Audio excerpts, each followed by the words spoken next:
month of November, and you'll see that we actually get paid 3 times. So we get paid bi-weekly. All of our budgets are bi-weekly paychecks, and a little bit of side hustle mixed with straggling money that comes in every now and again. So we just closed out the week of the last paycheck, which is in orange, and that paid for our mortgage, our tire loan, as well as our solar loan and Amazon. Now, the first paycheck of the month is usually really, really hard for us. Our mortgage is about $2,078, $77 a month, give or take the change, and our paychecks are only around $2,700. So that doesn't leave a lot left over, especially seeming our solar bill is $262. So it does take a little bit of finagling with the check that's in the middle of the month and the end of the month, finagling to try to pay off one of these bills or higher bills in a different period to kind of make the whole month work. Excuse me.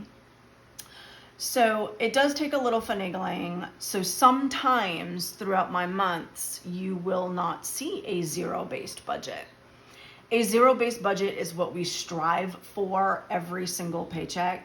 It isn't always the case because I do have, like our solar loan at the beginning of the month and our mower loan at the end of the month that are $260 and $280, almost $300 in the same time that our mortgage is due.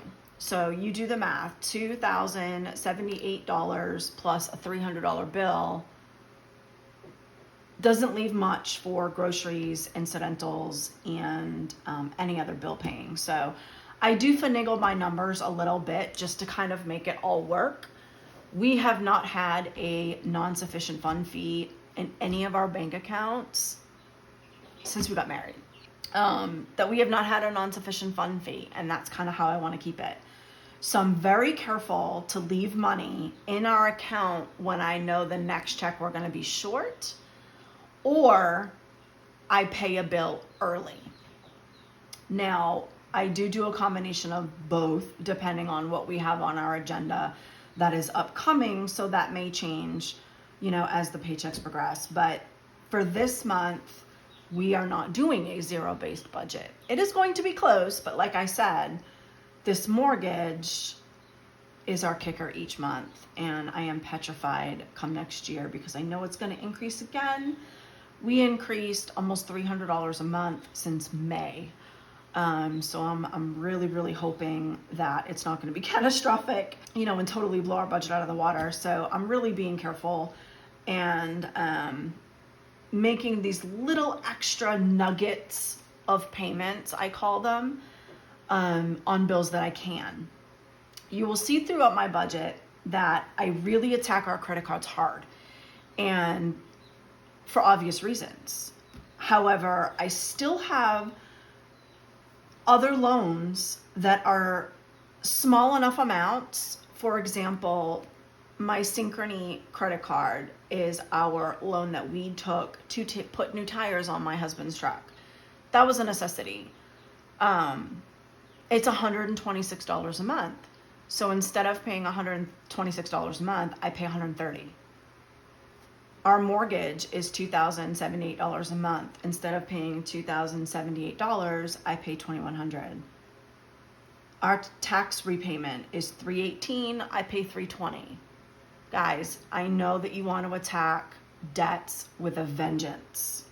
I know a lot of people put the highest interest, put every possible penny there. I get that. I do the same thing.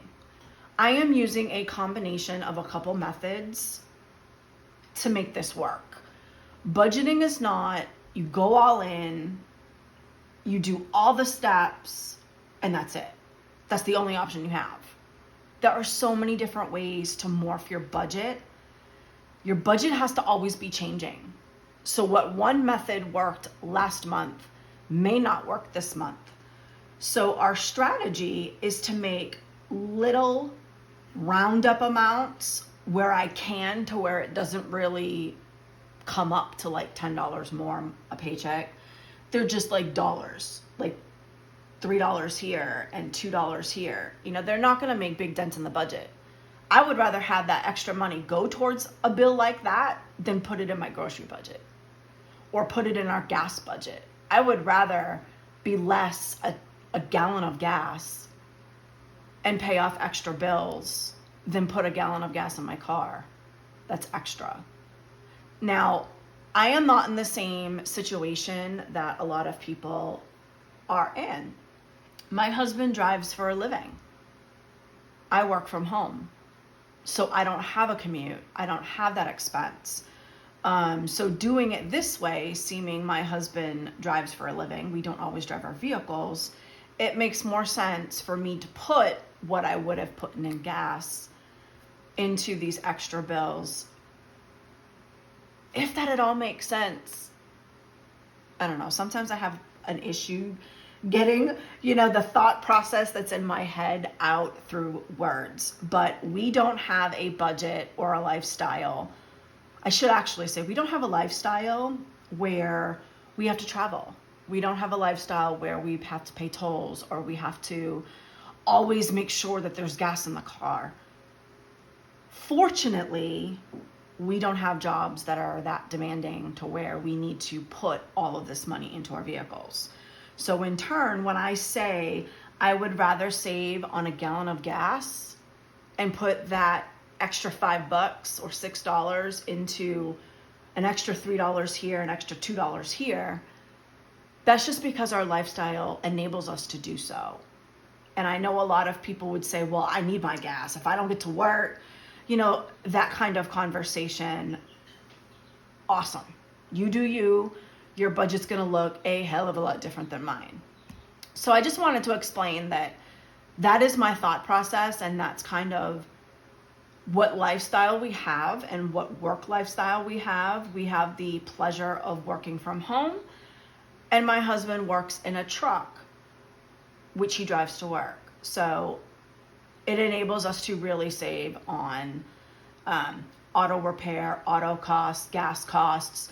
So those are the things that you're going to see as kind of, I don't want to say an afterthought, but they're very low on the totem pole as far as our auto repair fund. You're not going to see, extra dollars put into that as aggressively as someone who may travel to work. Our gas fund is going to be rather low versus someone who drives their kids to school every day and does football practice after school and works and commutes for work also. Our kids are grown. They are all graduated. We live in the country. Yes, we do have some extra mileage to put on our cars because we live in the country. But we're not daily drivers. We don't drive to work. We don't drive to school. Y'all, I do not leave my house Monday through Friday. I know that is going to be very odd for a lot of people. I am not a very social person. I know maybe or not that comes out in my videos. I'm not a very social person. I get lost on my property. I get lost in my animals. I do my job, and I am perfectly happy with that. So we do not have big social lives. So on this channel and in my budget sheets, you're not going to see little extra sinking funds that a lot of other channels have. For example, I can go over some of my sinking funds with you. Excuse me.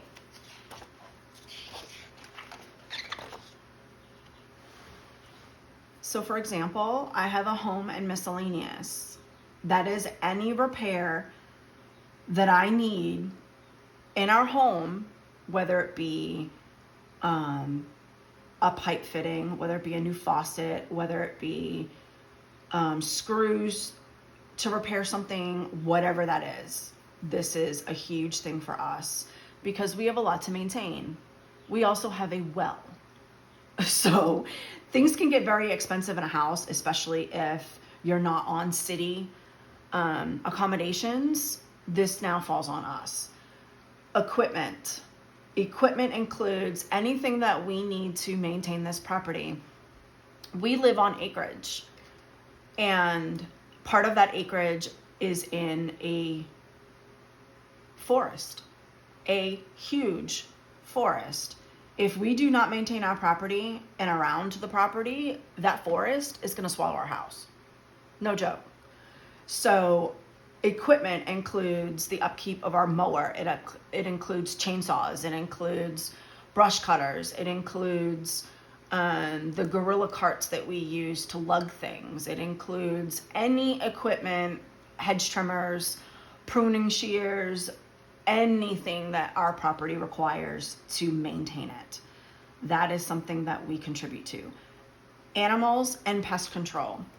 Y'all, I have pest control service primarily because we're embarking upon things that I have no idea on how to get rid of, like subterranean termites and harvest ants. I'm talking, I think I counted when we first moved into this property, we had 31 mounds of red, large harvest ants that had trails, visible trails, y'all, around our entire property. So I do have pest control to maintain what we have and possibly eradicate it, so that in the meantime we can learn little things, from our neighbors and from locals at the feed store and, different YouTube channels, to where we can learn a lot of our own pest control. I do use First Saturday Lime for a lot of our pest control purposes, along with diatomaceous earth,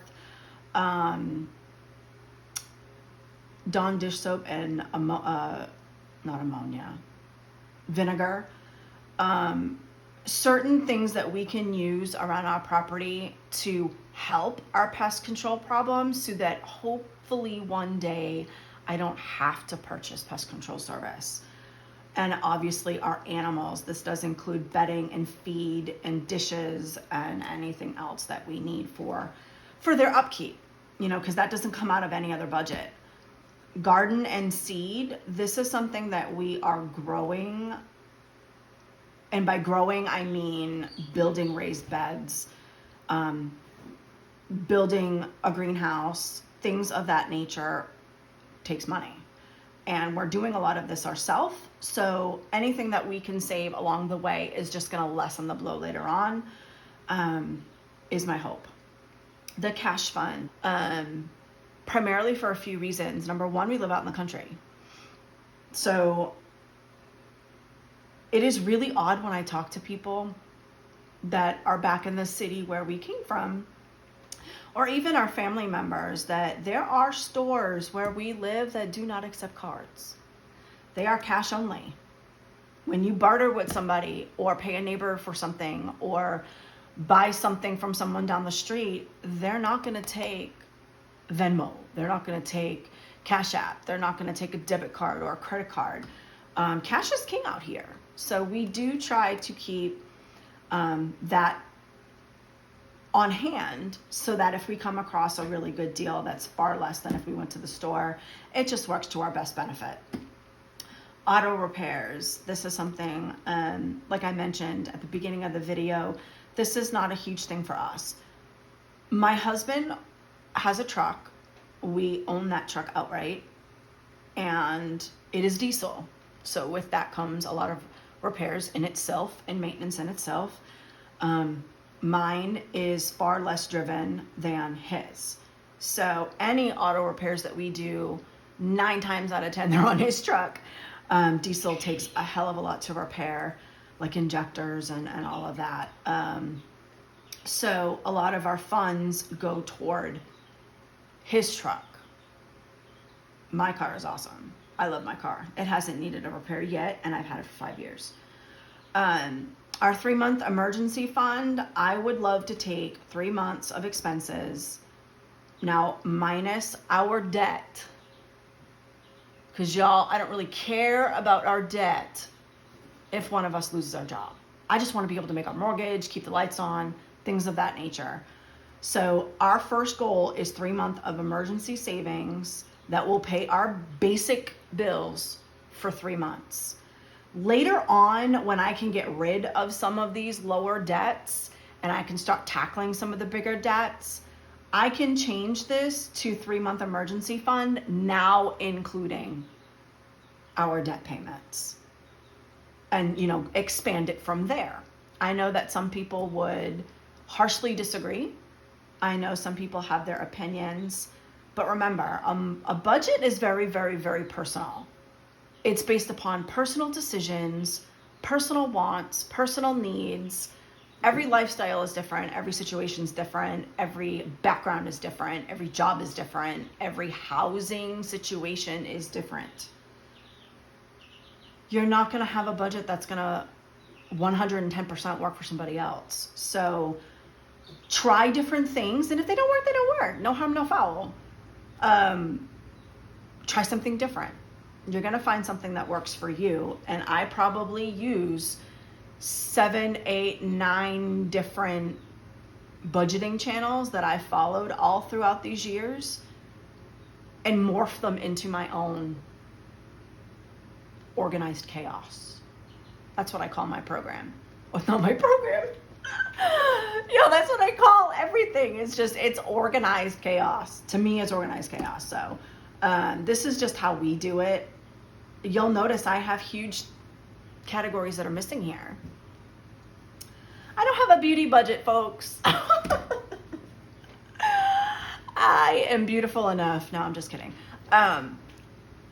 I used to have really, really, really, really long nails. I'm talking long nails until we moved to the country and they started breaking in dirt. No joke. So I give myself my own manicures at home. I do my own thing. So I don't have a beauty budget. I work from home. I color my own hair. I cut my own hair. I give myself manicures and pedicures. I give my husband his pedicures. My husband's bald, so there is no need for us to have a beauty budget. It doesn't make any sense. We also don't have an entertainment budget. Our entertainment, I'm not gonna lie, is this right here. Date night. Date night is our social life. The other part of our social life is we maybe will rent a movie, and we'll rent it from like Amazon Prime. We don't go and pay to do stuff.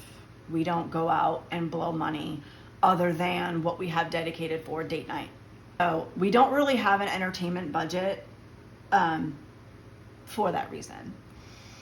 The other odd things that you might be seeing in here is we don't have a holiday budget. We don't celebrate holidays, and it's not just because of faith or religion or we don't want to because we're broke. Our kids are grown. We now call Thanksgiving and Christmas family days. One son lives 4 hours in one direction. Other sons live 3.5 hours in another direction. So just the fact that our children can utilize their PTO and make family a priority, to take that PTO and away from their girlfriends and away from their friends and away from their jobs and drive 3.5 to 4 hours to come see their parents for an entire weekend means more, y'all, than Christmas presents or a huge dinner, or to make a big deal out of everything and to stress everybody out when, y'all, these kids could not afford to buy their family gifts. I know the budget of our sons because they follow the budget mom. They follow my Debt Crush workbook to a certain degree. they don't follow this whole book because, y'all, let's face it, they're in their early 20s and they're single. One of them is single. So I know damn well that a holiday budget and focus on gifts and spending and all of this, it's too much for them. So let's just be realistic. If me and my husband know that is way too much stress for our kids to deal with, when they're dealing with enough stress in today's world, and they're living on their own. My youngest is 20, lives in his own apartment, drives his own brand new car, and is killing it. But he lives paycheck to paycheck still, and he's very much still struggling. So taking his PTO and then spending $50 to $60 to $70 in gas just to get to our house, y'all, that's an expense in itself. So me and my husband, when we moved out here, we basically told our kids, you know what? Life is stressful enough to put additional pressure on yourself to think that we have this huge Christmas thing or huge Thanksgiving thing that we used to do with all y'all kids, and it was a huge deal. I made it a huge deal because that's how I grew up. You know, and I remember growing up and the back seat of the car would be full coming back from grandma's house. You know, and I did big Christmases with our kids. Mind you, don't be fooled. Don't be fooled by the fact that I said we had big Christmases, y'all. I'm talking, I was a single mom for 11 years. I raised my son on my income only. I got no child support. I got no state health care. No, my friends. None of that. Single mama tactics came into play with big Christmases, y'all. If you buy your kids a remote control toy, wrap the batteries separate. If you buy coloring books and crayons, every single coloring book should be wrapped separately, separate from the crayons. Mind over matter. They're going to walk out that morning and see, oh my God, the whole room is full. And girl, you probably only got them like 5 things. So it was a lot of trick playing growing up, raising our children. So there was never an enormous abundance. Let's just make that clear. But as they got older, it got less and less. As teenagers, okay, you're only going to get 3 gifts. Once we were on our last year of all of us being together, it was 1 gift. Because now everybody had bills to pay. And I was trying to teach our kids that in the real world, money matters. It doesn't matter how much money you spend on someone. It matters how much you can pay your bills. That responsibility was far greater than the amount you spent on something for, let's say, Christmas. So when we bought this home and we all went our separate ways, none of these holidays became important. We made them family days. I am far greater blessed for our kids, like I said, to take that PTO, put that money in their gas tanks, spend 3-4 hours one way just to get to our home and spend time with us. So I know that was a long explanation, but that's why we don't celebrate holidays and why we don't have a holiday budget. The meal that we make on our family days comes out of our grocery budget. Because realistically speaking, people cook an enormous amount on Thanksgiving and Christmas and have all of these leftovers. Well, instead of us having leftovers, I can now feed more of our, our children out of our grocery budget, and whatever's left over, I let them take home. They need the food far more than we do. So our holiday spending, food-wise, comes out of our grocery budget, our standard grocery budget. And if they want to bring something, they can. Last year, our son didn't have time because he was working a lot of overtime, didn't have time, stopped at the grocery store, got a $2 on sale tub of cupcakes. They were the red and green little cheapy cupcakes. They were on sale for like $2. And he brought those. And he was so embarrassed when he showed up because he's like, I know it's just $2. I didn't have any money. I spent everything I could just to get down here and still have gas to get to work when I get back. I hope this is okay. So a lot of it is teaching our kids, yes, you put thought into bringing something with you. It isn't how much money you spent. And you're here now. So the fact that you're here with me, giving me your valuable time, PTO and gas money. Yeah, I could just sit here in complete tears and explain to you how grateful that I am that we still have our children every couple of months take time out of their busy schedules to come see us. It is so important. And looking back now, I don't regret a thing.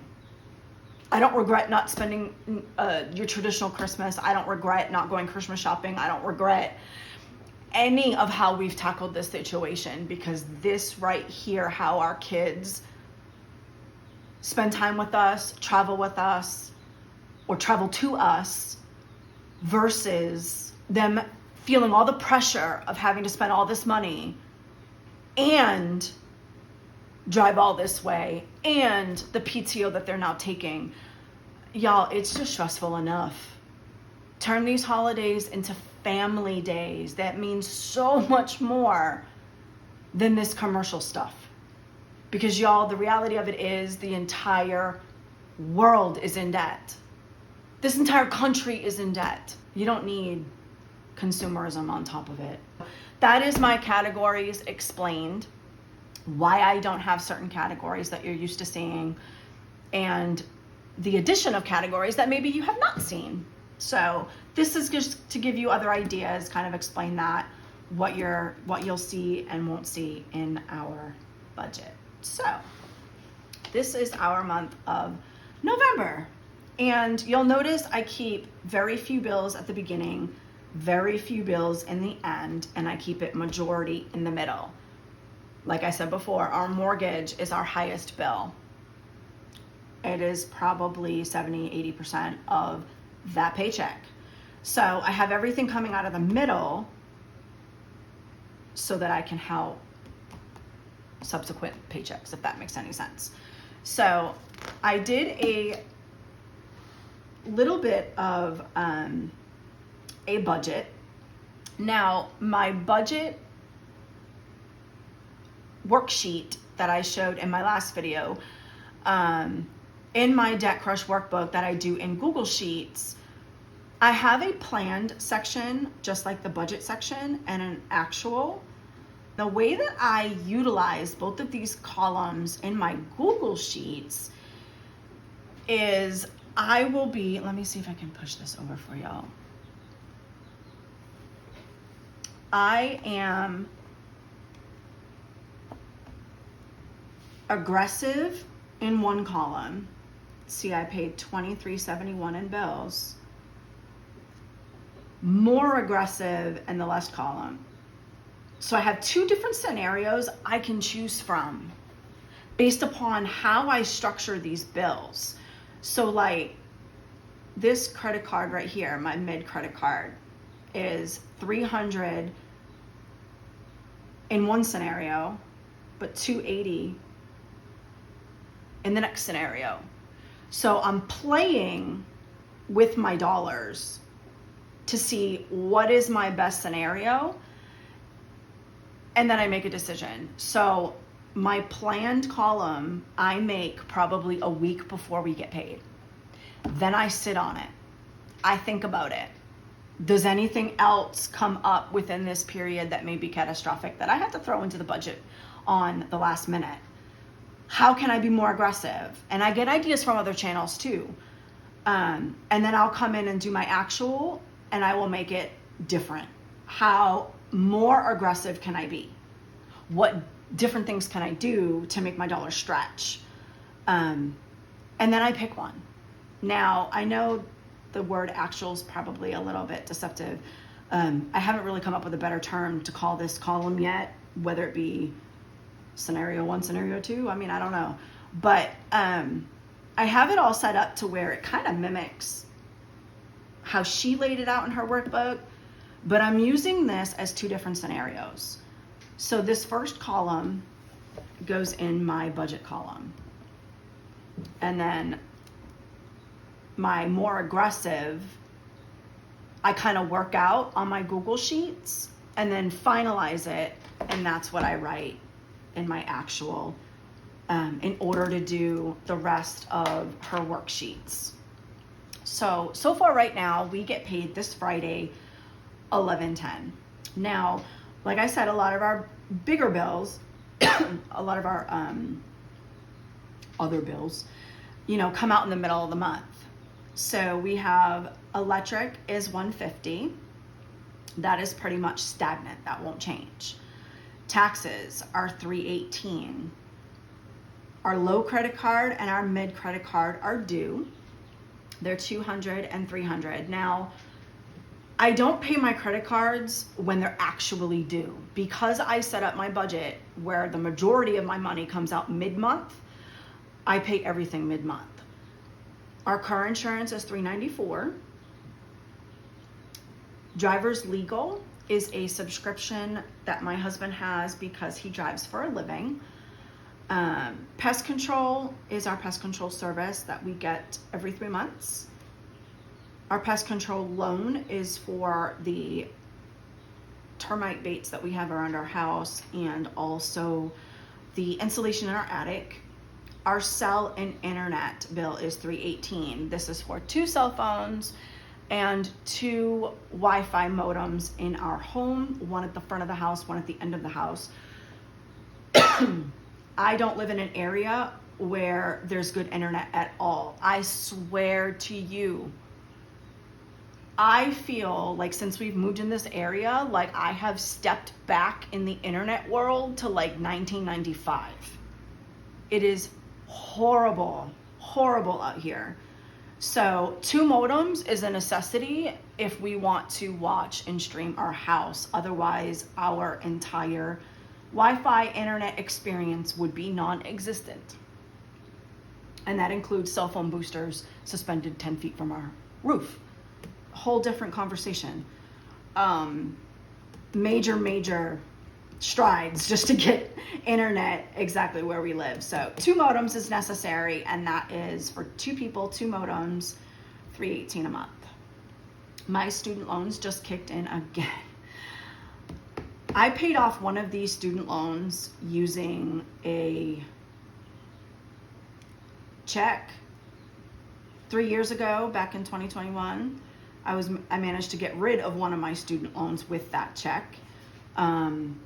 And that still leaves me with 3, which is what just started back up again, which is why this number is so low. Synchrony is the tire loan that we have. It is $126. My car loan, this is what I'm talking about when I say I move my bills. My car payment is due on the 9th, and I get paid on the 10th, or we get paid on the 10th. I could very well use the previous check to pay that car bill. However, it's the same bill as my mortgage. So to lessen and free up more money for food and other expenses, I moved my car payment to this check to do just that. So that is why this is on this week's check, along with our $50 buffer. And I also forgot Disney Plus is $10. Bringing our total bills to $23.65 this paycheck. Our spend, gas, and food is $400, and I try to do this and be as creative as I can so that this lasts at minimum 3 weeks. I can get by living on pantry meals for a week. But this, at minimum, bare minimum, is for 3 weeks to a month, I would say, give or take. This includes all groceries, all cleaning supplies, which is a different video because I make a lot of my cleaning supplies, so I don't have to spend money out of my grocery budget. The ones that I do come out of the grocery budget, as well as gas. We have 2 vehicles. One of them gets filled every month because we don't drive. And miscellaneous is for just extra stuff that we may need that's not included in this budget. Date night is our only night out, if you will. So we do that. Leftover is going to be our sinking funds. This is everyday spending. Now, I do my sinking funds digitally. I do not keep cash envelopes. We are blessed to be in a small credit union that allows for every checking account you open, you get a free savings account. So I was able to utilize that by getting all these free savings accounts so that I can use them as my sinking funds. So I have minimal amounts going into each of these accounts.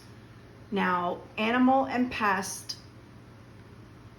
does have a certain amount that it will have each week, or each paycheck rather. That is almost down to the dollar of how much it costs every 2 weeks for me to buy feed and extra incidentals. So this is probably the only account in all of these that will always drop back to 0 before the next paycheck comes. So that's 120 in sinking funds, leaving us left with 259. I am going to put a $100 attack payment on our Amazon credit card. Our Amazon credit card is the first level of the snowball approach that I am going to take because it is our lowest bill, but it also has the highest interest. It has 26%, so, or 24% rather. I just made a payment last paycheck. I'm also going to make one this paycheck. I want to get rid of that bill. It's our lowest bill with the highest interest.